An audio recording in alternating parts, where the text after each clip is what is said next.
channel.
Hence, we are waiting for next 3 minutes so that other participants can join.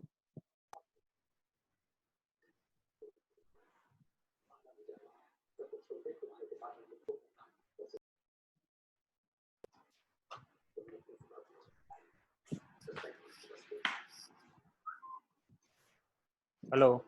हाँ भैया। हाँ, चालू करो तो। हाँ 2 मिनट भैया, 12:32 हुआ है, 2 मिनट और 2-3 दिन ज्वाइन कर ले, अभी ठीक 40 जन हुए। ठीक है।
विवेक, अभी चालू कर दे। ये सब डिस्कशन के अंदर में नमिता से भी पूछ लिया करो, उसका कोई इंटरेस्ट रहता है तो उसको भी ज्वाइन करवा लिया करो। ओके भैया, जैसे शाम को डिस्कशन होगा तो उससे पूछ लेना, देख ठीक है लेना। भैया। Welcome everybody, I hope you are able to see my screen. Yes, yes, do have. Yeah. What happened? I was discussing with my team a few days back when the lockdown started, and we were planning कि अपने audit सब करते हैं, but how to formalize audit.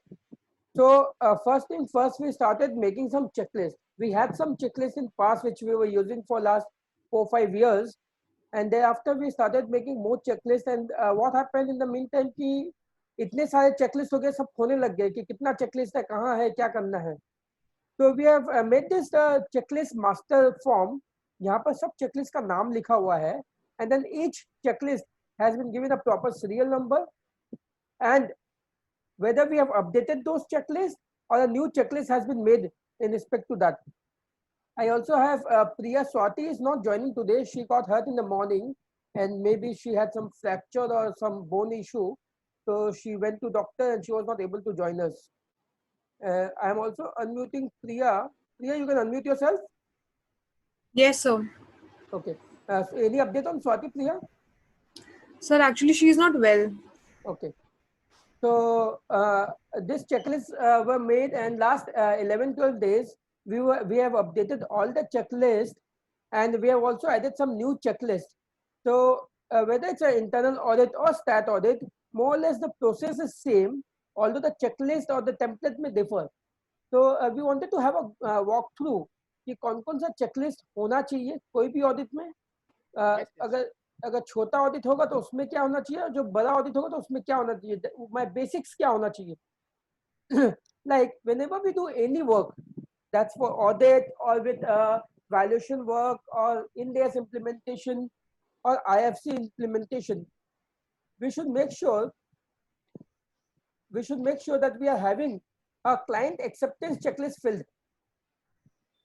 कोई बता सके client acceptance checklist क्या होता है?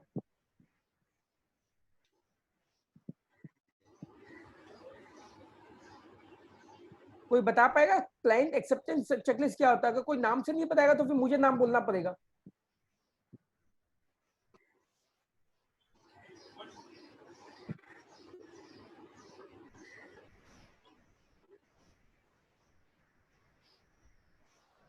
अजय कुमार भाटिया जी,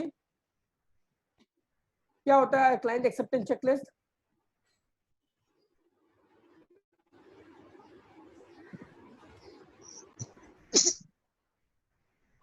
विकास, हेलो. क्या होता है? जो क्लाइंट जो चेकलिस्ट के बेसिस मेरे पॉइंट ऑफ व्यू से ये होता है कि जो क्लाइंट को भी एक्सेप्टेंस होता है कि हाँ इसके बेसिस आप लोग जो कर रहे हो ये ऑलमोस्ट सब कवर होगा. मेरे हिसाब से तो ये है क्योंकि हम ऑडिट स्टार्ट ऑडिट डेप्थ किए नहीं है. भैया आप जीएसटी ऑडिट करते हो तो? हाँ तो उसमें और जीएसटी ऑडिट में लिखा हुआ है स्टैंडर्ड ऑडिट फॉलो करना पड़ता है, और client acceptance checklist standard audit के हिसाब से होता है. हाँ तो वही बोला ना कि दोनों जन का मतलब इसमें एक्सेप्टेंस होता है किस नहीं. हिसाब से. नहीं, क्लाइंट एक्सेप्टेंस चेकलिस्ट क्या होता है? हम कुछ बोले क्या? हाँ बोलो भैया. मेरे ख्याल से अपने अपने as a firm we have to check independence कि whether we are independent with the client or not. Correct. Probably that is the main criteria कि Yeah. क्लाइंट को एक्सेप्ट वो असाइनमेंट अपने एक्सेप्ट कर सकते कि नहीं. पार्डन भैया एक बार फिर से बोलिए ना. अपने client as a firm as a partner firm is independent of client और नॉट. इसको क्या पता है ना. इसको इंडिपेंडेंस के साथ साथ अपने आप को अनम्यूट करिए जिसका आवाज है, मयंक. हाँ, इसको इंडिपेंडेंस के साथ साथ ये भी बोलते हैं, मैं तो इसको बड़ा कर देता हूँ. क्लाइंट एक्सेप्टेंस चेकलिस्ट वो होता है जो हम क्लाइंट को एक्सेप्ट करते हैं. It's a checklist which will say कि मैं इस क्लाइंट को लूंगा या नहीं लूंगा, whether I will accept the assignment or not. How will I identify whether to accept the assignment or not? To accept the assignment it's like know your client. आजकल तो नो योर बैंक चल रहा है yes bank के बाद. It is like know your client, whether to accept the client. What is the client market reputation? Client पे basic audit करते हैं हम लोग, तो हम लोग का लीगल फ्रेमवर्क कितना फॉलो होता है, क्लाइंट कितने लॉ से कंप्लायंट है नहीं है। अगर क्लाइंट जैसे विजय माल्या की कंपनी है जो अभी चल रही है, तो उसको आप एक्सेप्ट करोगे कि नहीं करोगे। क्लाइंट का ऑडिटर छोड़ के चला गया और एजीएम के 3 दिन पहले या बोर्ड मीटिंग के 3 दिन पहले, उसको आप एक्सेप्ट कर रहे हो, तो वो क्यों छोड़ के गया, उसमें क्या क्या गैप्स थे, and whether you are taking that risk and whether you will be able to meet those risks or you will be able to fill those gaps to accept the client। जहाँ पर हम लोग independence भी check करते हैं कि whether we are independent to the client, वहाँ हम लोग ये भी चेक करते हैं कि क्लाइंट के जो टॉप से लेके बॉटम तक जो लोग हैं, क्लाइंट का जो टॉप बाबू लोग है या प्रोमोटर्स है या मैनेजमेंट है, how compliant they are, whether we are going to accept those assignment. आज जीएसटी का काम करने जाएंगे, जीएसटी ऑडिट लेने जाएंगे, मुझे मालूम है वो क्लाइंट हमेशा जीएसटी का चोरी करता है, तो वहां पर मैं जीएसटी ऑडिट साइन करने के पहले 4 बार सोचूंगा। मैं बोलूंगा मैं जीएसटी का कंसल्टेंसी दे देता हूँ, मैं जीएसटी ऑडिट तो भैया नहीं करूंगा क्योंकि वहां मेरी रिस्क बेसी है।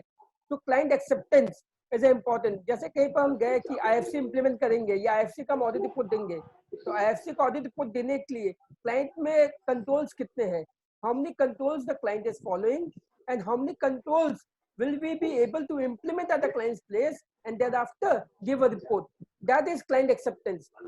तो ये अगर हम जीएसटी ऑडिट करते हैं, टैक्स का कंसल्टेंसी करते हैं, हम कुछ भी काम करते हैं, वहां हमें क्लाइंट एक्सेप्टेंस चेकलिस्ट जरूर बनना चाहिए। इसका इंस्टीट्यूट का भी एक फॉर्मेट दिया हुआ है, इसका इंस्टीट्यूट का भी फॉर्मेट दिया हुआ है, और इसमें अपना भी एक फॉर्मेट बना सकते हैं कि हम जीएसटी ऑडिट के लिए बेसिक क्या देखेंगे, कंपनी रेगुलरली अपना जीएसटी का पेमेंट किया है क्या, कंपनी ने कभी भी डिले किया है तो उसको हम रिपोर्टिंग कर पाएंगे क्या। अब suppose company has made some mistakes और कंपनी जानबूझ के कुछ प्रॉब्लम किया है, जीएसटी का कंप्लायंस नहीं किया है, उसका जीएसटी ऑडिट लेके मैं उसको क्वालिफाइड रिपोर्ट दे सकता हूँ क्या। अगर क्वालिफाइड रिपोर्ट क्लाइंट मुझे देने नहीं देगा और मैं जीएसटी ऑडिट कैसे करूंगा। I have to safeguard my skin, to safeguard my skin I should know, like कोई बैंक लोन देने जाता है तो सिविल का चेकिंग करता है, उसी तरह क्लाइंट एक्सेप्टेंस चेकलिस्ट हम लोग का क्लाइंट को know your customer know your client हो गया। और जो बहुत इंपॉर्टेंट है, it's very very important that we have this client acceptance checklist before taking the appointment from the client. Hemant भैया कुछ ऐड करना चाहेंगे इसमें?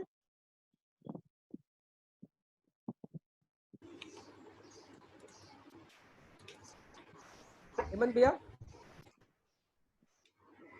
Anyhow, I think I carry forward engagement continuation questionnaires। अब जैसे मैंने क्लाइंट को एक्सेप्ट कर लिया, क्लाइंट को एक्सेप्ट किया। हाँ भैया, रिगार्डिंग दिस एक ऐसा चीज को अभी डिस्कस करो which is concerning everybody in the team. ये जो क्लाइंट एक्सेप्टेंस का है, ये जनरली पार्टनर लेवल या पार्टनर से एक लेवल नीचे पे ये काम होता है, पूरा टीम से कंसर्निंग तो है नहीं। नहीं भैया, इसमें क्या होता है कि आज जैसे जीएसटी मैं समझ गया, ये तो अपने बहुत साल से बनाते भी हैं, but what I am trying to say is discuss something which is relevant to everybody in the team. Okay भैया। अदरवाइज पीपल जो जिनके कंसर्निंग नहीं है, भाई तुम नॉर्मली टीम के पास में काम कब आता है, जब एक्सेप्टेंस हो के सब कुछ हो गया है तब टीम काम पे उतरती है। ओके भैया, ये तो काम चालू करने से पहले का काम है। ओके भैया। तो this is more concerning may be तो लाइक यू मी सुल्तानिया कौशल सबसे कंसर्निंग नहीं है। आई गॉट योर पॉइंट भैया। हाँ हाँ, नेक्स्ट था जैसे क्लाइंट एक्सेप्टेंस का मैंने बोला, उसी हिसाब से एंगेजमेंट कंटिन्यूएशन क्वेश्चनरी होता है कि हम हर साल ऑडिट कर रहे हैं, इस साल मुझे कंटिन्यू करना है कि नहीं करना है, उसका एंगेजमेंट कंटिन्यूएशन क्वेश्चनरी होता है। उसके बाद बहुत इंपॉर्टेंट एरिया होता है ऑडिट प्लानिंग चेकलिस्ट, जिसको हम लोग APAC audit programme sign off checklist भी बोलते हैं। कोई भी ऑडिट करने जाते हैं, जो सीनियर्स होता है अपनी टीम को एक ऑडिट का प्लानिंग बना के देता है कि आपको क्या क्या करना है। अभी क्या होता है, कोई आदमी आता है हमारे पास, कोई टीम मैनेजर है, उसके पास कोई आदमी आता है, अगर उसको जूनियर्स को हम बोल देते हैं भैया आप जाइए ऑडिट करिए, उसको क्या करना नहीं करना मालूम नहीं, एक हफ्ता बाद वो वापस आता है भैया ये काम हो गया, ये नहीं हुआ, तो बोलते ये भी चेक करो। तो ऑडिट प्लानिंग एक चेकलिस्ट होना चाहिए, वो जीएसटी ऑडिट हो, स्टैट ऑडिट हो, इंटरनल ऑडिट हो, सब चीज में एक ऑडिट का प्लानिंग का चेकलिस्ट होना चाहिए, वो डिटेल्ड होना चाहिए। Audit overall strategy and plan. अब ऑडिट में कौन क्या करेगा, कैसे करेगा, इसमें लोअर लेवल में हम लोग क्या बोलते हैं, जैसे अपने आप 3 आदमी गया ऑडिट करने, अब 3 आदमी जब ऑडिट कर रहा है उसमें एक असाइनमेंट इंचार्ज होता है, जैसे suppose Nikunj is assignment incharge, Nikunj के अंदर 2 आर्टिकल और जा रहे हैं, सानिध्या और आशीष। तो अब हम लोग क्या बोलते हैं कि आप डेली जो ऑडिट करते हो प्लीज मेक श्योर आपने क्या काम किया है, टीम मैनेजर्स को भी या फिर जूनियर्स को भी हम लोग बोलते हैं कि आज जैसे 3 आदमी है, तीनों आदमी दिन भर अपना काम करेगा तभी काम होगा। अभी क्या होता है, एक आदमी काम करता है और 2 आदमी काम करता है और एक आदमी को डिस्टर्ब करता है, भैया ये नहीं हो रहा, ये कैसे होगा, ये नहीं हो रहा, ये कैसे होगा। तो ऑडिट का टाइम कम लगे उसके लिए क्या करना चाहिए, तीनों आदमी गया, मॉर्निंग में 15 मिनट 20 मिनट प्लानिंग किया, आज हमें क्या क्या करना है। शाम को वो एक सीनियर को हैंडओवर किया और जो इश्यूज निकला उस दिन का उसका ऑडिट रिपोर्ट बना के, या जो इश्यूज नेक्स्ट दिन खत्म होगा उसका ऑडिट रिपोर्ट बना के उसको हैंडओवर कर देगा। इससे क्या होगा, सपोज टीम चेंज हो गया तो वापस नया आदमी जाता है, वो वापस से काम चालू करता है। फिर अपने क्या देखते हैं कि ऑडिट खत्म हो गया, हम बोलते हैं ऑडिट रिपोर्ट दो, भैया ऑडिट रिपोर्ट बनाने में 2 हफ्ता लगेगा। क्यों? Daily audit issues note down नहीं हुआ, ऑडिट अच्छे इश्यूज निकले हैं मगर वो किसी के नोटपैड में पड़ा हुआ है। तो every day you should plan कि कौन क्या करेगा, and at the evening they should be proper handover, भैया मैंने आज ये किया, मैंने ये किया, और उसका प्रॉपर फोल्डर बनना चाहिए, स्ट्रक्चर होना चाहिए, उस फोल्डर या स्ट्रक्चर के अंदर वो प्रॉपर्ली डॉक्यूमेंटेड होना चाहिए। तो इसको बोलते हैं overall audit strategy which should be made by the team members, all team players जो है, जो भी मेंबर्स है, जो सीनियर्स है, सबको मिलकर एक ऑडिट स्ट्रैटेजी बनाना चाहिए और उसको फुलफिल करना चाहिए। मेटेलिटी के स्टैंडर्ड है, स्टैंडर्ड बोलता है, पीएससी ऑडिट में भी शरद भैया ने भी देखा था, जब बीएसएनएल का उन्होंने ऑडिट किया था उस समय भी आया था कि मेटेलिटी डिफाइन होना है। मेटेलिटी 2 होता है, एक एक्सेप्टेबल मेटेलिटी, एक होता है जो मेटेलिटी स्टैंडर्ड बोलता है। सपोज आज इमामी एग्रोटेक का हम लोग मेटेलिटी निकालते हैं तो 5 करोड़ 10 करोड़ में निकलता है, वो हम लोग एक्सेप्टेबल मेटेलिटी 15 लाख 20 लाख ले सकते हैं, वो एक जजमेंटल हो गया। मतलब हम अगर 5 करोड़ ले तब भी हमको कोई कुछ बोल नहीं सकता, क्योंकि स्टैंडर्ड में जो फॉर्मूला दिया उसके हिसाब से मेटेलिटी बना हुआ है, जो मेरा एक मेटेलिटी डिफाइंड हुआ है। बोलता भैया हमने तो मटेरियल देख लिया, मटेरियल क्या है उसको डॉक्यूमेंट पहले करिए। डॉक्यूमेंटेशन में मालूम होना चाहिए कि मैं मेटेलिटी 5 करोड़ निकला, 3 करोड़ निकला, और is it 2 crore or is it 10 lakh? Whatever is the materiality as per the formula given in the standard, that has to be defined. And after that, what was the judgment taken by the audit partner or the head or the team manager to move forward with the assignment, that is acceptable materiality, time budget. इस पे बहुत issues है। Issues क्यों है? क्योंकि ये एक ऐसा एरिया है जो हमेशा सबके लिए प्रॉब्लम होता है। आज बहुत सारे हम लोग ने बीच में सॉफ्टवेयर भी इम्प्लीमेंट किए थे, अभी भी हम लोग गूगल में MIS बनाते हैं। आज किसी को बोला भैया एक चेकलिस्ट को अपडेट करिए, हाँ भैया कर लेंगे। वो एक टाइम बजट का चेकलिस्ट अपडेट करने में अगर 1 दिन लगता है और वो चेकलिस्ट 20 या 30 रोज का है, तो एक्चुअली में वो 1 दिन काम हुआ है कि वो 15 मिनट का काम 1 दिन दिखा रहा है। हम कोई असाइनमेंट करने जाते हैं, at the firm level there is a cost to the assignment. After the cost there should be कि आदमी जो सीखने आया आर्टिकलशिप में या जो ट्रेनिंग ले रहा है उसको भी मालूम होना चाहिए 3 साल ही मेरे पास टाइम, हम कितना सीख सकते हैं। तो काम जितना जल्दी करेगा उतना बेसिक सीखेगा। असाइनमेंट जो कर रहा है, क्लाइंट बोलता है कि विवेक जी आपके यहाँ से लोग आते हैं, महीना भर यहाँ रहते हैं, हाँ बस मेरा तो कॉस्ट लग रहा है। आपका कॉस्ट तो लग रहा है मगर मेरा कॉस्ट बड़ा लग रहा है, वो मैं टीम को काम नहीं करने देते हैं। तो at all levels time is a issue and time management is the most important aspect. अभी हम लोग वर्क फ्रॉम होम जब कर रहे हैं, we are utilising a time, but we should be answerable for the time also. जैसे हम लोग क्लाइंट क्या जाते हैं, हम लोग बोलते हैं कि एक यील्ड एनालिसिस किए कि एक मशीन में इतना माल बनना चाहिए था, इतना बना। अपने यहाँ कितना आदमी था, कितना मैन आवर्स था और उसका एफिशिएंसी क्या है, वो हर HOD को भी समझना चाहिए। और एक रिपोर्टिंग जो आर्टिकल है उसको भी मालूम होना चाहिए मैं एफिशिएंटली काम कर पा रहा हूँ कि नहीं कर पा रहा हूँ, और कहाँ मैं गलत हो रहा हूँ और उसको कैसे मैं इम्प्रूव करूँ। ये हो सकता है मैनेजमेंट लेवल से ज्यादा बातें हो रही है क्योंकि प्लानिंग स्टेज में है, मगर ये हर एक प्लेयर के लिए भी इंपॉर्टेंट है।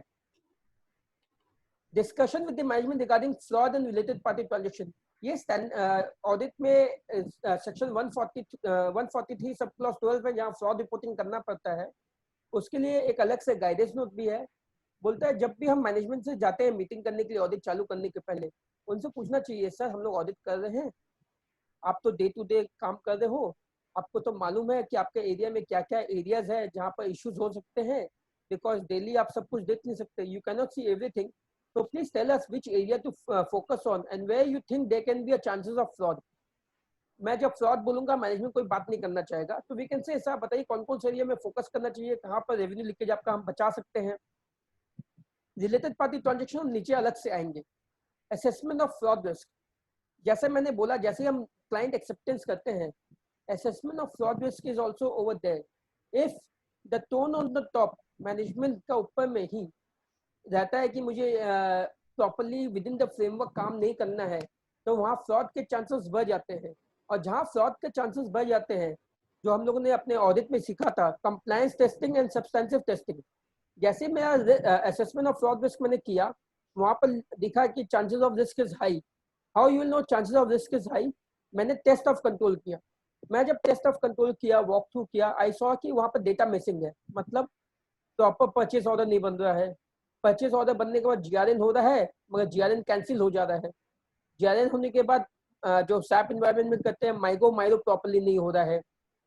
तो wherever there are missing gaps, मतलब जहाँ पर गैप्स होते हैं वहाँ पर रिस्क बढ़ जाता है, और जहाँ रिस्क बढ़ जाता है वहाँ हमें अपना सैंपल साइज बढ़ाना पड़ता है।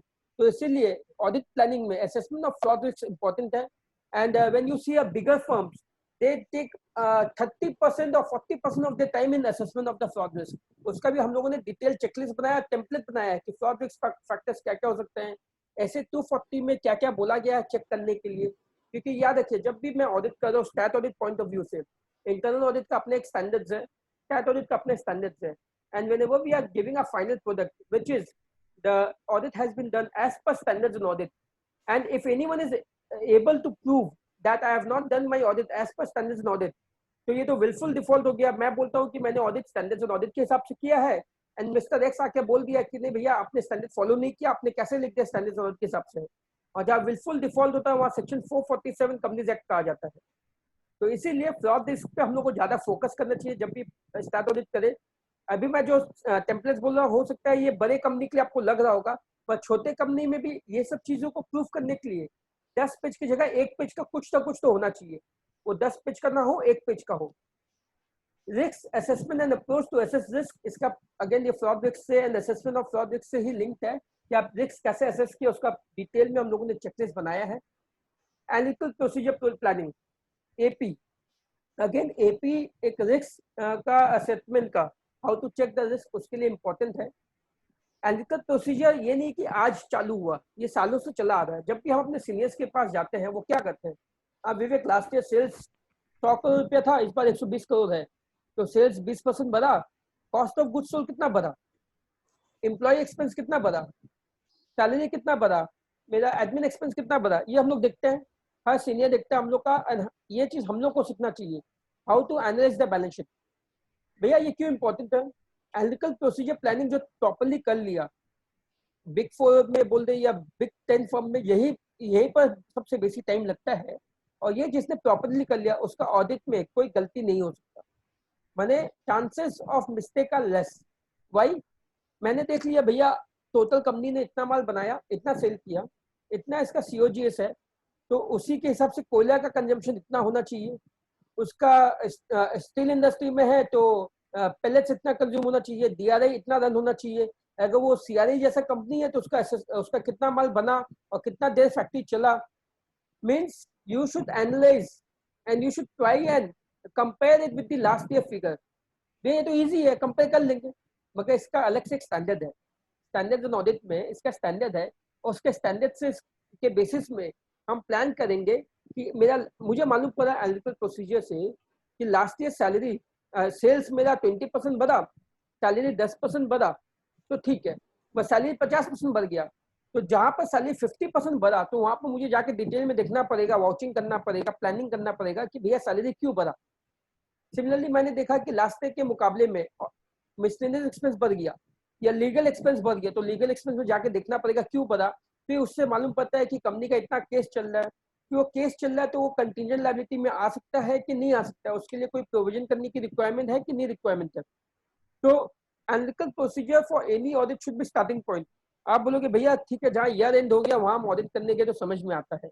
मैं कभी कभी हम लोग को आप दिसंबर में भेज देते हैं कि जाओ दिसंबर तक का ऑडिट करो, तो 9 महीना फिगर को आप 12 महीना का बना लीजिए, डिवाइड बाई 9 into 12 करके, लास्ट ईयर से कंपेयर कर लीजिए, उसमें देखिए कौन सा खर्चा बढ़ा कौन सा घटा, मैनेजमेंट से उसका रिप्लाई मांगिए, और खुद भी जाके जब TOC TOD करते हैं डिटेल में देखिए कि लास्ट ईयर से खर्चा क्यों बढ़ा, इसमें क्या क्या मेजर आइटम इसमें घुसा हुआ है। तो उससे हम लोग का जो लेजर स्क्रूटिनी हम लोग करते हैं या जो वॉचिंग हम लोग करते हैं, जिसको हम लोग टेस्ट ऑफ डिटेल बोलते हैं, वो तो होगा अपनी जगह, मगर उसके साथ साथ हम लोग को इसमें बहुत कुछ क्लियर हो जाएगा कि इसमें कंपनी में मेजर क्या हुआ क्या नहीं हुआ। ऑडिट प्रोग्राम जो ऊपर में अभी हम लोग डिस्कशन किए हैं वही हम लोग का बैकबोन बनेगा ऑडिट का प्रोग्राम बनाने के लिए। जैसे मैंने अभी बताया है कि एनालिटिकल प्रोसीजर किया, वहां मुझे मालूम पड़ा कि ये खर्चा बढ़ गया, ये खर्चा लास्ट ईयर के हिसाब से कम है, इलेक्ट्रिसिटी खर्चा इतना बढ़ गया, तो उसके बेसिस पर हम लोग क्या करेंगे ऑडिट प्रोग्राम में, जो हम लोग जनरल ऑडिट प्रोग्राम एक होता है कि ये मुझे देखना है, इसके साथ साथ फोकस एरिया भी देंगे कि ये मुझे देखना है। और जैसे ही मैं ऑडिट प्रोग्राम बनाने बैठूंगा मैं ये भी देखूंगा कि इस साल क्या क्या चेंजेस आया, इस साल इंड AS 116 आया, या इस साल नया कोई अकाउंटिंग स्टैंडर्ड में चेंज आया, या कंपनीज एक्ट में चेंज आया। क्योंकि क्या होता है ये हम चेंज नहीं देखेंगे तो लास्ट में हम लोग मिस कर जाते हैं कि भैया इसका रिपोर्टिंग करने की रिक्वायरमेंट थी, या इसका रिपोर्टिंग करने का रिक्वायरमेंट था, या फिर इसमें कुछ चेंज था जो मुझसे मिस हो गया। तो ऑडिट प्रोग्राम बनाते समय analytical procedure, risk assessment, discussion with the management plus new changes during the year, ये सबको देखते हुए ऑडिट प्रोग्राम बनाने की जरूरत है। और इसी ऑडिट प्रोग्राम को APSC का टेम्पलेट देना पड़ेगा। मतलब ऑडिट प्रोग्राम को हम दिखाएंगे क्या क्या टेम्पलेट होता है, कैसे बनता है। The audit programme which we have made on beside on under each of the areas you have to define कि ये काम करने में कितना टाइम लगेगा, ये काम कौन करेगा, और what is the tentative date. जैसे विवेक ये काम करेगा तो एक काम 2 दिन लगा, तो आज से 2 दिन 11 तारीख तक होगा, फिर दूसरा काम वो करेगा उससे 2 दिन लगेगा तो 14 तारीख होगा। तो मैंने जब ऊपर में बताया कि जैसे विवेक का 2 दिन में काम खत्म हो गया, विवेक अपने सीनियर को जाएगा, भैया ये काम आपने मुझे दिया था, मेरा खत्म हो गया, प्लीज ले लीजिए। फिर 2 दिन का दूसरा काम किया, वो अपने सीनियर को हैंड ओवर दे देगा along with the audit findings, observations, reply off the client and the working paper. अगर ये सीनियर को देते जा रहे हैं और सीनियर उसको कंपाइल करते जा रहा है तो आई डोंट सी क्यों हम लोग का ऑडिट का एक तो हैंड ओवर प्रॉपर नहीं होगा, सेकेंडली कोई भी पॉइंट्स छूटेगा नहीं, थर्डली रिपोर्ट टाइम पे क्यों नहीं बनेगा। तो audit programme sign off checklist is the starting point of entering the company space. Along with that standards and audit बोलता है इंडिपेंडेंस का पॉलिसी होना चाहिए, हर एक टीम मेंबर को साइन करना चाहिए। ऑडिटी का प्रोफाइल क्या है, जो मैंने ऊपर में भी दिया था, नो योर क्लाइंट। ऑडिटी का प्रोफाइल हम लोग लास्ट ईयर के परमानेंट फाइल से भी देख सकते हैं कि लास्ट ईयर क्या क्या इश्यूज निकला था इस कंपनी में, और क्या क्या एरियाज होते हैं जहाँ इश्यूज निकलते हैं, कौन सा एरिया है जो क्लाइंट का माने डिबेटेबल है, या इस क्लाइंट का हमेशा इशू रहता है, क्लाइंट के स्टॉक वैल्यूएशन में कोई इशू रहता है क्या, क्लाइंट का डेफर्ड टैक्स में कोई प्रॉब्लम रहता है क्या, या क्लाइंट के फिजिकल वेरिफिकेशन में इशू आता है। ऑडिट प्रोफाइल मतलब क्लाइंट के, ये क्लाइंट स्पेसिफिक होता है, इस क्लाइंट का क्या क्या बीमारी है, उस बीमारी को कैसे ठीक किया जाएगा ऑडिट के समय। So that is audit profile. Now ऑडिटिव profile, understanding the entities business बात कर लिया, discussion with the engagement team, debriefing note. मैं जो भी एंगेजमेंट टीम से बात कर रहा हूँ उसको बता रहा हूँ कि किसको क्या करना है नहीं करना है। जब आप भी जा रहे हो ऑडिट करने में आपको मालूम होना चाहिए आपको क्या करना नहीं करना, ताकि काम टाइम पे हो, आप ज्यादा से ज्यादा सीख सको। In this consideration we have discussed related party बात हो गया था। हाँ, ये ज्यादातर यही एरिया है audit planning and control checklist में। हम हेमंत भैया को हम रिक्वेस्ट करेंगे, हेमंत भैया और कोई इश्यू है जो ऑडिट प्लानिंग में होनी चाहिए?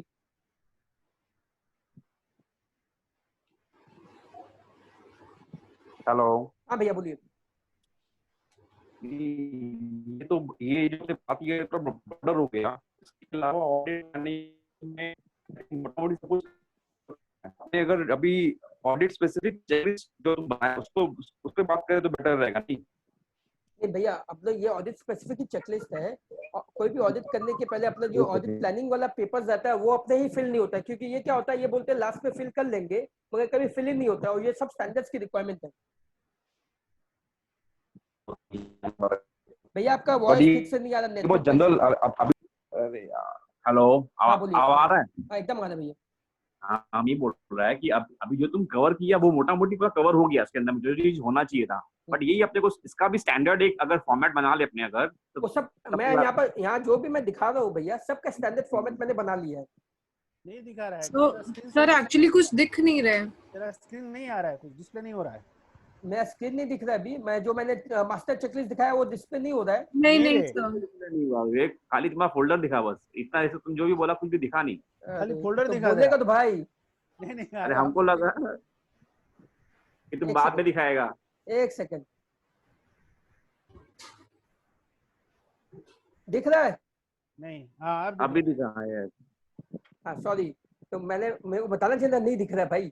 एनी मैं अभी जो बोला वो ये सब एरिया था। क्लाइंट एक्सेप्टेंस मैंने बोला, एंगेजमेंट कंटिन्यूएशन क्वेश्चनरीज बोला, audit planning checklist, overall audit strategy and plan, materiality, time budget, discussion with the management, assessment of fraud risk.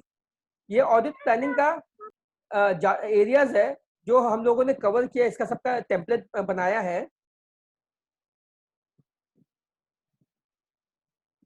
तो ये एक पिलर हो गया ऑडिट का, ऑडिट प्लानिंग। ऑडिट प्लानिंग करने के बाद हेमंत भी आप दिख रहे हैं ना?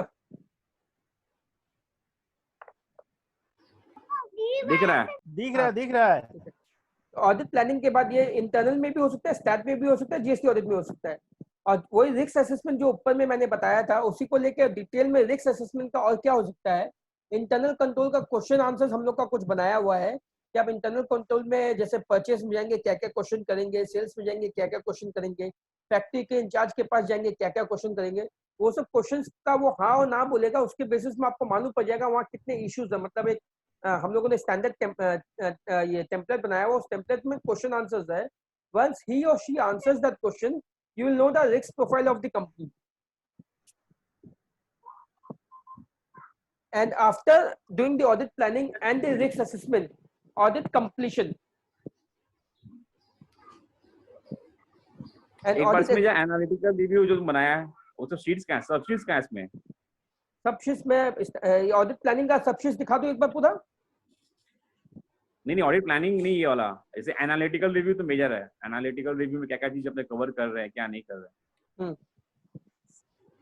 एनालिटिकल रिव्यू दिखा दो।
एनालिटिकल रिव्यू में क्या होगा भैया?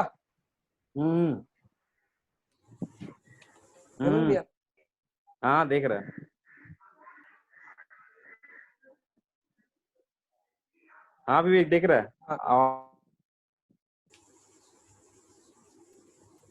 इसमें क्या है, आपका दोनों साल का कंपेरेटिव आ गया। आवाज आ रही है?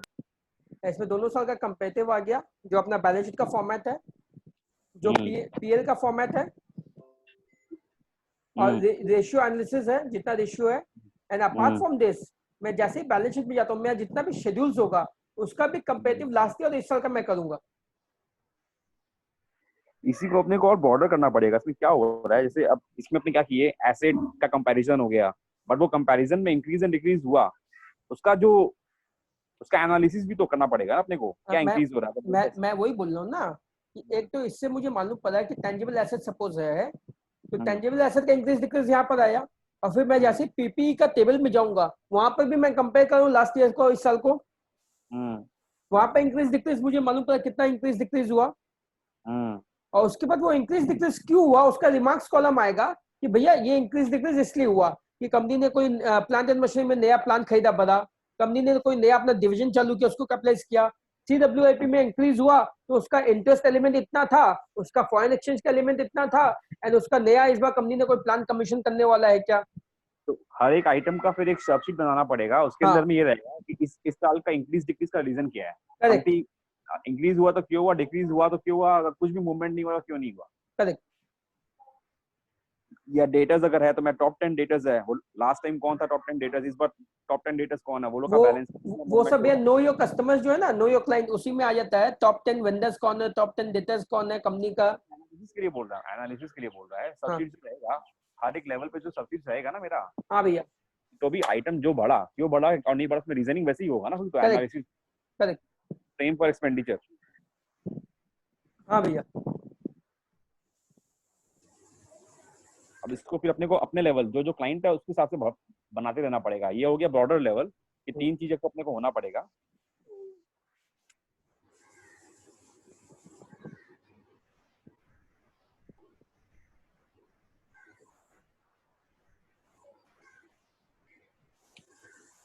Moving back to that file.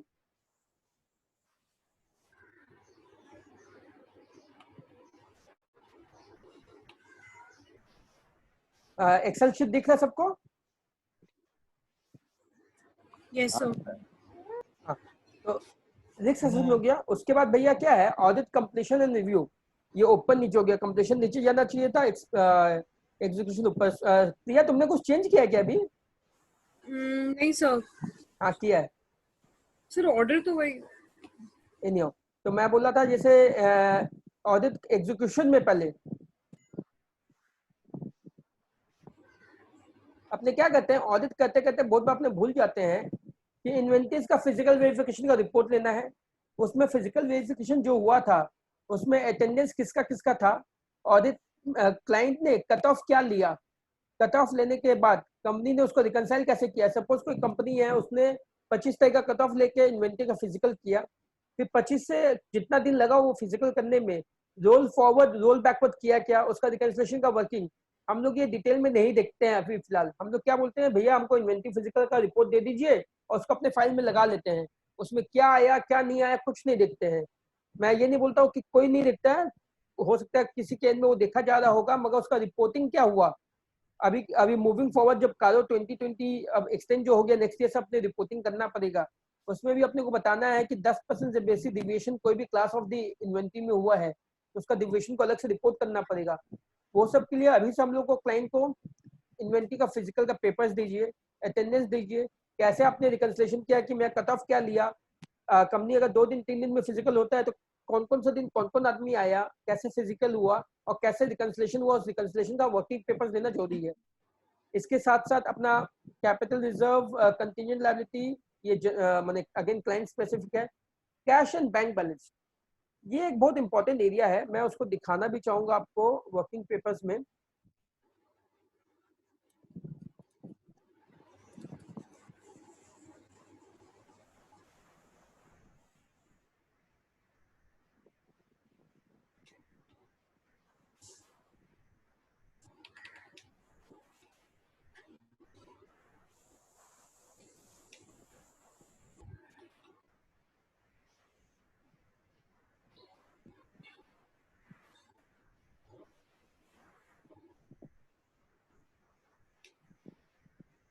Please bear with me for 1 minute.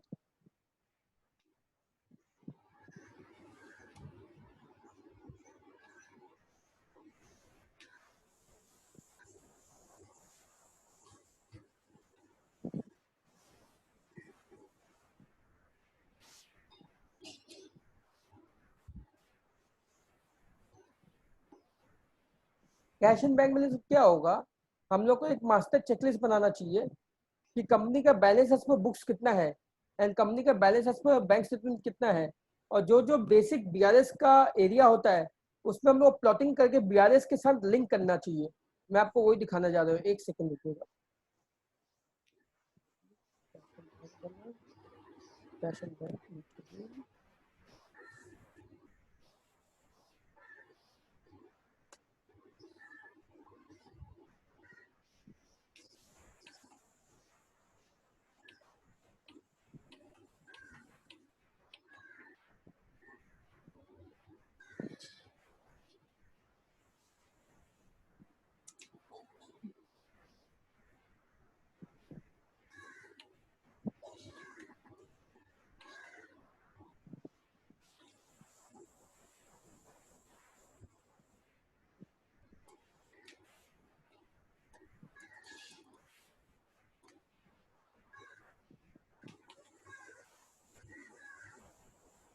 ये जैसे बैंक का कंट्रोल शीट होना चाहिए, जीएल नंबर, कंपनी का अगर एसएपी में काम करता है तो क्या बैंक का नाम है, क्या लोकेशन है, बैंक का अकाउंट नंबर क्या है, नेचर मतलब वो वर्किंग कैपिटल है कि लोन है कि करेंट अकाउंट है, किस तरह का है, कंपनी को कितना लिमिट मिला हुआ उसमें, fund based non fund based, कितना लिमिट है कंपनी का, उसके पास पर्पस क्या है, किस पर्पस के लिए वो लोन अगर है तो किस पर्पस के लिए लिया हुआ है।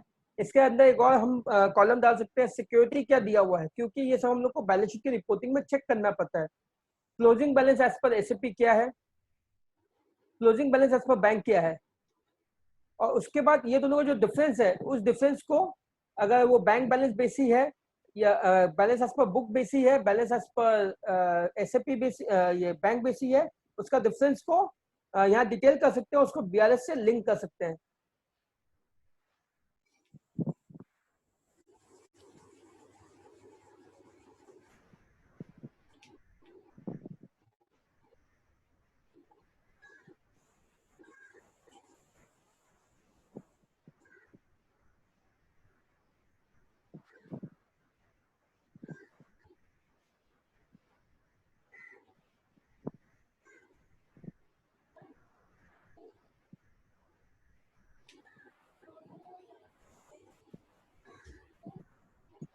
तो कैश एंड बैंक बैलेंस अपना हुआ। एक्सपेंडिचर जो जो खर्चा है, हेमंत भी आप जो बोले थे वहां पर कि खर्चा वाइज भी अपने को कंपेयर करना चाहिए एनालिटिकल रिव्यू में, तो ये अपना जो ऑडिट एग्जीक्यूशन है वहां पर जो अपने टीओसी टीओडी बनाते हैं ना, तो टीओडी का तो अपना वाउचिंग वाला डिटेल हो गया, और जो लीड शेड्यूल है उसी में हम लोग देते हैं कि लास्ट ईयर का खर्चा जो था और इस बार का जो खर्चा है उसमें जो डिफरेंस है वो क्यों है, विद एक्सप्लेनेशन। एक तो जैसे क्या हुआ, हम जो तुमको बोल रहा था ना, आपने जो पहले भी बात कर रहे थे ना कि अपने को हर एक एक्सपेंडिचर के अंदर में अपने को रिव्यू करने के लिए जो डिटेलिंग चाहिए वो वाला अगर अपने स्टैंडर्ड शीट बना पाए, जो स्टैंडर्ड खर्चे हैं, जो एक्सपेंडिचर मतलब मोटा मोटी तुमको हर भी क्लाइंट से मिलेगा, चाहे वो in the form of rent हो, इलेक्ट्रिसिटी हो, या जो भी तुम्हारा ओवरहेड का खर्चा है, वो अगर अपने स्टैंडर्ड कर पाए तो वो प्रोबेबली सीनियर लेवल पे का रिव्यू में बहुत इजी हो जाता भाई। वो अपने नहीं कर पाए शायद। मैं स्टैंडर्ड किस बेसिस पे स्टैंडर्ड बोल रहे भैया? जैसे आज के दिन में अगर हम समझ इलेक्ट्रिसिटी का रिव्यू कर रहे हैं, आज अगर इलेक्ट्रिसिटी के अंदर में क्या क्या चीज देखना है मेरे को, इलेक्ट्रिसिटी का तो जिससे अपना स्टैंडर्ड बना हुआ है इलेक्ट्रिसिटी रिव्यू का जो हम लोग करते हैं ना, हाँ एक ही अब वो क्या हो ना कि शायद तुम कर रहा है, हम कर रहा है, या थर्ड पर्सन कर रहा होगा, या कोई नहीं कर रहा होगा, या हम नहीं कर रहा होगा एक पर्टिकुलर खर्चा का रिव्यू उस तरीके से जैसे तुम कर रहा है प्रोबेबली, राइट ना। तो वो अपने एक ही जगह कंपाइल करके स्टैंडर्ड सबको फ्लो कर दे कि भाई ये तो मेरा बनाया हुआ जो हम लोग कर रहे हैं, या ये अपने ये कर सकते हैं कि जो मैंने किया मैं इसको एक जगह कंपाइल कर लूँ, जो तुम कर रहे हो तुम उसको एक जगह का कंपाइल कर लो, और उसमें जो बेस्ट होगा बेस्ट ऑफ लेके एक कंप्लीट चार्ट बन जाए मेरा कि मैंने ये खर्चा का तो बन गया स्टैंडर्ड मेरा, इसके अलावा अब क्या बच गया उस पर अपने को फोकस करना चाहिए। ठीक है, बिकॉज हेड्स बेसी नहीं होंगे, 20 से 25 हेड्स ही होंगे एक्सपेंडिचर के या और इनकम को मिला के। हेलो, ठीक है। जैसे जो प्रैक्टिस फॉलो कर रहा है, हम क्या करता है उसको एक शीट में कंपाइल करा लेता है, ठीक है। तो एक शीट में कंपाइल करने से दिख जाएगा ना कि भाई हम इस खर्चा का रिव्यू इस तरीके से कर रहा है। अब हो सकता है कि तुम उस खर्चा का रिव्यू जो कर रहा होगा, एक्सपेंस का रिव्यू या इनकम का रिव्यू अलग तरीके से कर रहा होगा, उसमें जो भी बेस्ट प्रैक्टिस होगा या मिक्स अपने को करना पड़ेगा, वो करने से क्या एक स्टैंडर्ड बन जाएगा फॉर्म एज अ होल के लिए। ठीक है, तो एक फाइल में सारा एक्सपेंडिचर का मेरा रिव्यू हो गया, एक फाइल में मोटा मोटी इनकम का रिव्यू हो गया मेरा, और फिर उसका जो मास्टर शीट बनेगा वो बनेगा एनालिटिकल रिव्यू का शीट, जो अपनी बात करते हैं। तो आपके लैपटॉप पे भी रेडिली है क्या? आप कैसे करते हो, कोई एक बार दिखा सकते हो क्या सबके लिए? लैपटॉप में अब फाइल खोलना टाइम लगेगा, 5 मिनट लगेगा। ठीक है, हम लोग कैरी ऑन कर देते थे।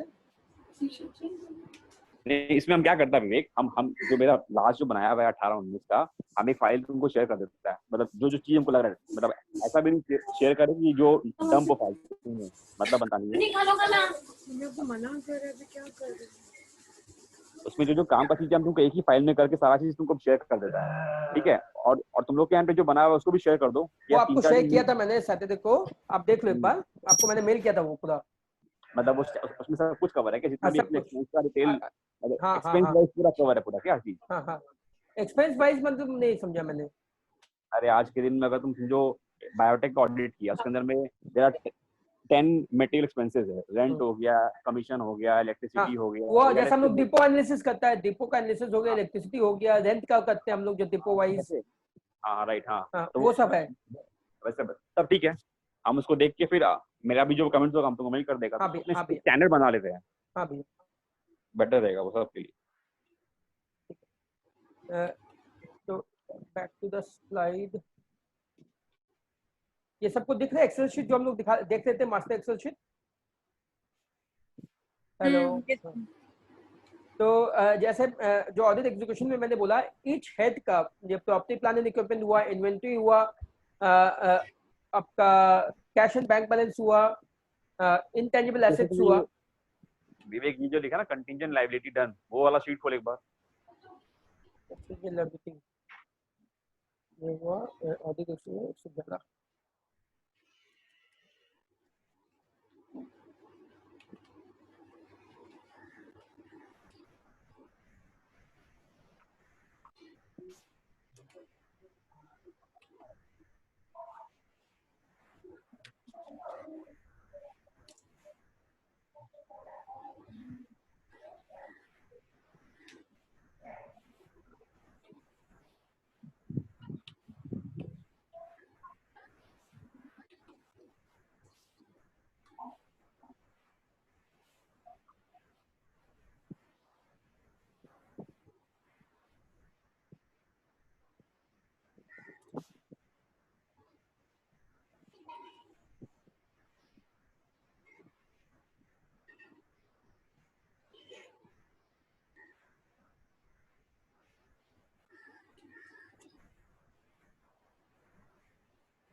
हाँ भैया, कंटिंजेंट लायबिलिटी में आओ।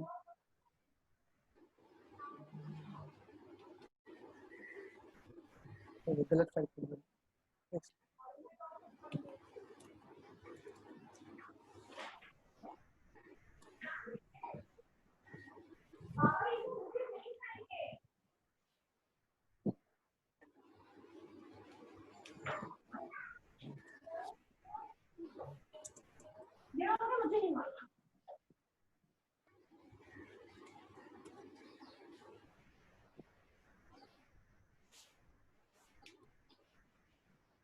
प्रिया वाला फाइल किसमें है? कौन सा सर? कंटिजेंट लायबिलिटी वाला। Sir audit completion and execution वाले में, एक सेकंड में बताती हूँ।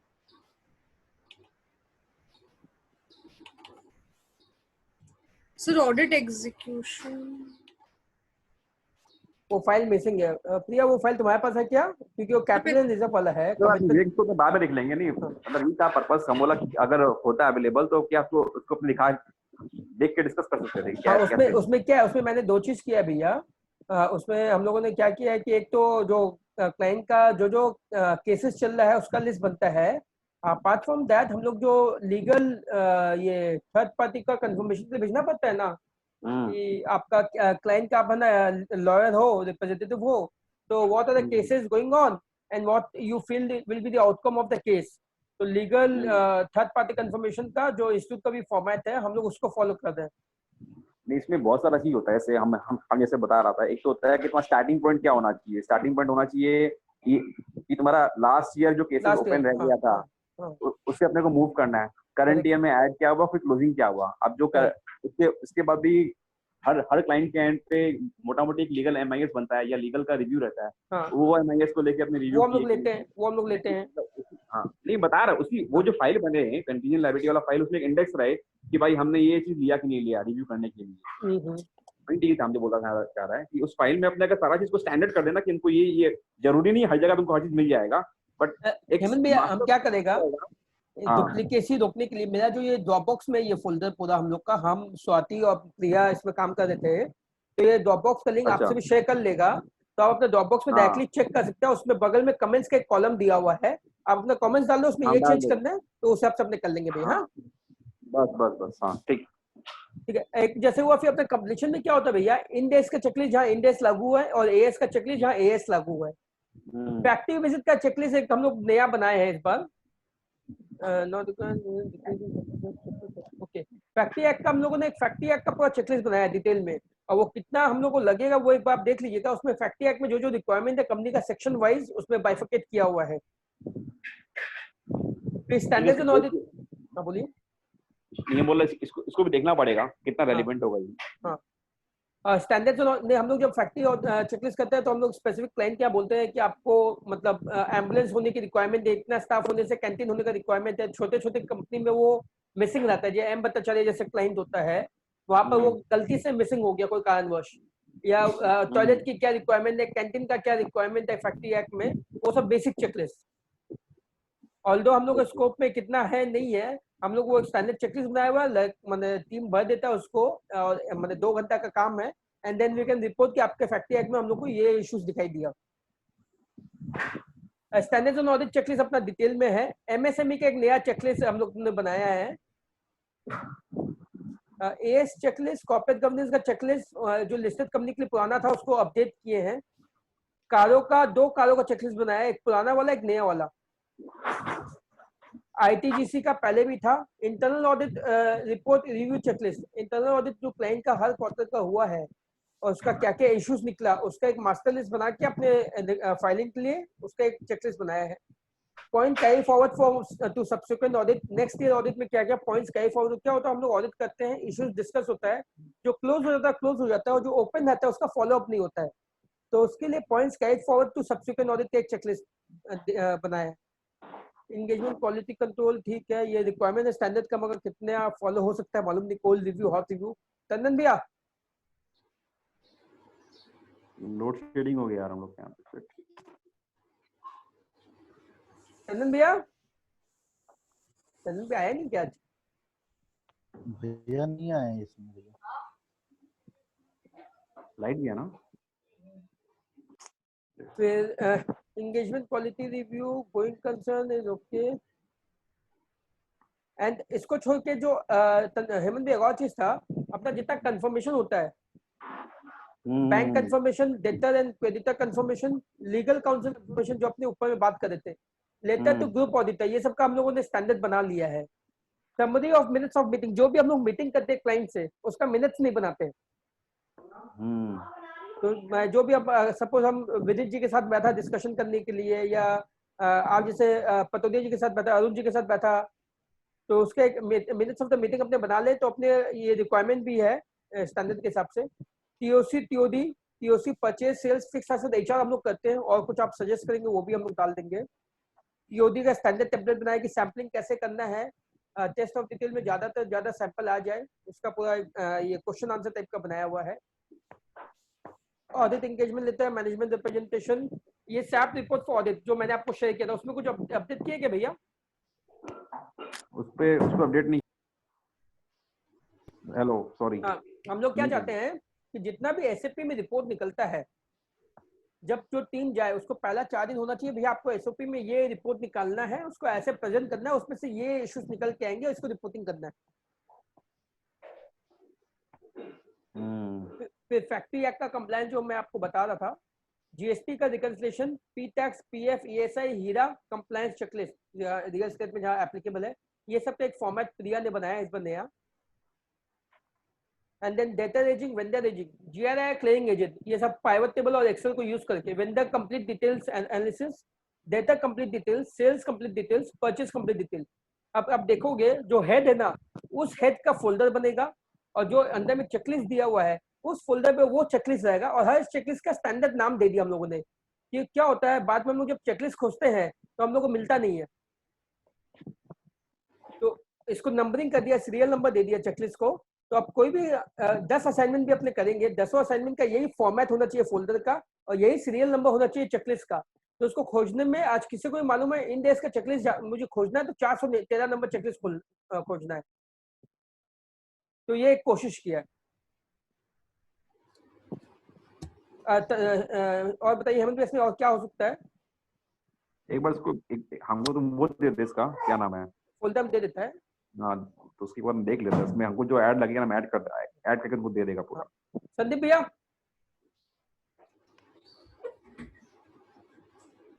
और किसी का कोई क्वेश्चन इस पे? क्या बोल रहे हैं बोलो।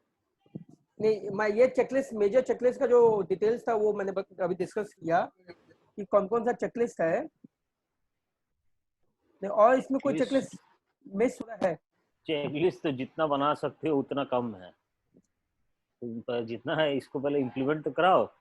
अभी इम्प्लीमेंटेशन चेक करने जाएगा तो अंजनी कुमार खुश हो मोबाइल जाएगा लेके मैं। झाड़ू मारा घर में, वो मीटिंग में झाड़ू मारा, समझ नहीं आ रहा है। अब जो भी क्यों कर रहा है वो झाड़ू मार रहा है, तुम नहीं मारा है क्या? कहाँ मारा? तेरा बहुत बोलिए बोलिए, ज्यादा और काट है घर में। बोलिए बोलिए ना। और मैं टंडन भैया नहीं, और किसी का कोई क्वेश्चन है इसमें? विकास, कौशल? हाँ भैया, भैया एक चीज समझना है, जो नहीं ये एजिंग वाला जो क्वेश्चन भी आप हमको परचेज समझ रहे हैं आप एक जो सेकंड, एक समझा रहे सेकंड। हाँ कौशल बोल। क्वेश्चन एजिंग नहीं में है जो इसके आप लिखे हैं ना रिस्पेक्ट में। परचेज सेल्स, क्या चीज? एजिंग वाला, आप नीचे जो सबसे लास्ट में एजिंग दिखा हाँ है, हाँ हाँ हाँ हाँ इसमें परचेज सेल्स लिख रखे थे, एजिंग हाँ। में परचेज सेल्स। इसमें क्या है, डेटर वेंडर एजिंग तो हम लोग करते थे, जो हाँ डंप लेके। DRI डेटा वेंडर सब कुछ हाँ करते हैं। ये ठीक है। अब इसमें से क्या किया हम लोग, जो सेल्स का कंप्लीट डिटेल है, मैं कंप्लीट सेल्स रजिस्टर, हम्म कंप्लीट परचेज रजिस्टर, हम्म तो सेल्स रजिस्टर जो हुआ, सेल्स का डंप लेके उसको एनालिसिस करना, एजिंग नहीं उसको एनालिसिस बोलेंगे, कि जो हाँ, तुम्हारा कौन कौन सा मेजर डेटर है, कौन कौन सा मेजर वेंडर है, ये पूरा हम लोग सेल्स रजिस्टर परचेज रजिस्टर का एनालिसिस सही है, वो तो समझ में आया, वो करते हैं। वो सेल वही कंप्लीट एजिंग सोच डिटेल, रहे थे। हाँ वही, ठीक ठीक है। ठीक है, समझ गया आप क्या बोल रहे हैं, और समझ बाकी debtor vendor GRI, vendor debtor और जीआरआई है, ये सब तो अपने समझ गए किए हुए भैया, हैं। समझ गए हम एजिंग नाम से कंफ्यूज हो गए थे, हम बोले प्लस एजिंग देखो कैसे उसमें ऊपर में करना मैंने है। डेटा एजिंग वेंडर एजिंग दिया है, और वेंडर और डेटा कंप्लीट हम्म। डिटेल जो याद है आपने 2-3 बार किए थे कि भैया हमको कंप्लीट डिटेल दो वेंडर का, vendor LPL. Master database, data master database बोल नहीं रहे हैं नहीं, ना। डेटाबेस नहीं, मैं बोल रहा था कि वेंडर का अपने ओपन आइटम लेते हैं एजिंग के लिए, हम्म। और ऑल आइटम लेंगे वेंडर कंप्लीट डिटेल्स के लिए, और हर हम्म। वेंडर क्या काम करता है उसका अपने एक याद है, एक बार बगल में लिखवाया था सबसे कौन कौन सा वेंडर क्या काम करता है। हाँ हाँ हाँ, फिर उसमें टीडीएस करता है कि नहीं करता, उससे मालूम पड़ जाएगा, उसका अकाउंट में जाके डेटा समझ में। गए आप, समझ गए हम क्या बोल रहे हैं, आप समझ गए। हाँ, तो ये मैं डाले, और ये जो तुम एसएपी वाला दिखा ना यहाँ पर, तुमसे भी फाइल शेयर कर लेगा। उसमें क्या हम्म, है, अपने तकरीबन 80 रिपोर्ट जो निकलता है सैप में, जैसे अच्छा अपना कैंसिलेशन का एंट्री हुआ, जीआरआई में, but MIRO done, MIGO not done, vice समझ वर्सा, गए। अपना ये माइलो MB5 भी हो कैंसिलेशन। गया, MB51 का रिपोर्ट हो गया, हाँ, सब ये सब ना। तो उसमें क्या है, मैंने MIRO cancelled, MIGO cancelled, cancellation of production entries 212 का 202 का मूवमेंट टाइप। 200 का मूवमेंट टाइप। हाँ, तो वो सब में मूवमेंट टाइप में जो जो कैंसिलेशन है, उसका पूरा एजिंग करके क्लाइंट से डिटेल लेना, भैया ये कैंसिलेशन क्यों हुआ, उसका हमको सपोर्टिंग दिखाइए। तो इसमें तकरीबन 80 टी कोड से अलग अलग रिपोर्ट निकाल के कैसे रिपोर्टिंग करना है, वो एक पूरा फ्लो चार्ट बनाया हुआ है। अच्छा, दे दीजिएगा, अगर हम कुछ हमको लगेगा तो हम भी ऐड ऑन हाँ कर देंगे, ठीक अगर ठीक। हमको लगेगा। हाँ बोल विकास, क्या बोल रहा था तुम? विकास, हाँ भैया, हाँ बोल, क्या बोल रहा था? हम कुछ नहीं बोल रहा था। ठीक है, और किसी का कोई क्वेश्चन? ऑडिट में कौन है तुम्हारा? कौशल तुम्हारी टीम में अशोक सर हुआ है क्या यहाँ पर अभी? वो भी नहीं आया। कौशल तुम्हारी टीम में कौन है जो ऑडिट करता है? मेरे टीम में अभी अपूर्व है, अपूर्व टंडन बेग चटर्जी। अंदर, टंडन बेग अंदर। हाँ, टंडन भैया के अंदर अशोक साहू जी है, ममता दीदी है, सुमित है ना, सुमित? सुमित अग्रवाल। हाँ वो ज्वाइन है कि यहाँ पर नहीं है? नहीं, वो आया। ज्वाइन नहीं किया मैं अभी। हाँ, वो भी करते हैं ऑडिट ऐसे, और बाकी अभिषेक मयंक यूनियन वाला है, मयंक नहीं कर रहा, मयंक तो अब वैल्यूएशन ने कर रहा किया हुआ है ना पहले, मयंक है। और हाँ किया हुआ तो है। मयंक नहीं है क्या? मैं हाँ है। सर, बोलिए। हाँ बोलो, जो बताया उसमें और क्या ऐड ऑन कर सकते हो? सर एड ऑन में तो यही बोल सकता है कि जो अपने सेल्स का कर रहे हैं, सेल्स का एनालिसिस थोड़ा और डीप में जाना चाहिए मेरे हिसाब से। वही तो बोला, सेल्स परचेज वो सब। सेल्स और परचेज का मैंने बोला ना कि कंप्लीट डिटेल का डंप लेके उसको स्लाइसिंग करो, data wise, area wise, factory wise, मैं उसको तुम जितना एनालिसिस कर सकते कम है, और उसमें क्या तुम क्लाइंट को निकाल के दिखा सकते हैं, राइट। वो हो गया। कल जो अपने इसमें एक्सेल में सीखे थे ना डैशबोर्ड, हाँ उसका इस्तेमाल हाँ। इसमें मस्त हो सकता है। वो तो हम लोग करते हैं। तो उसका इस्तेमाल इसमें अच्छा हो सकता है। स्लाइसर तो लगाते हैं वेंडर डेटा में, लेकिन वेंडर डेटा में स्लाइसर को छोड़ के डैशबोर्ड में बहुत कुछ होता है, मैं कोई लिमिट नहीं है उसका। कोई तो लिमिट समझ गया कौशल, एक बनाना उसका डैशबोर्ड भी बना के देगा, अपने कल डिस्कस करें। जबरदस्त है वो, कल था जबरदस्त था। ठीक है, thank you everyone, I think that was all from my side. Thank you भैया। थैंक यू विकास, अपने 3 बजे मिलते हैं विकास। हाँ भैया, आज का टॉपिक हम लोग का है क्रॉस चार्जेज आईएसडी, एंड एक अभी आपका एडवांस रूलिंग आया है डायरेक्टर्स पे, उस पे अलाउ किया कि एनी टाइप ऑफ डायरेक्टर्स पे आपका आरसीएम का लायबिलिटी आएगा। तो आज हम लोग इस पे डिस्कस करेंगे ये 3 टॉपिक पे। ठीक है, चलो तो ओके, विकास बोलेगा। हाँ हाँ। हम बोलेंगे। चलो ठीक, okay, bye bye. Bye bye, thank you thank you thank you.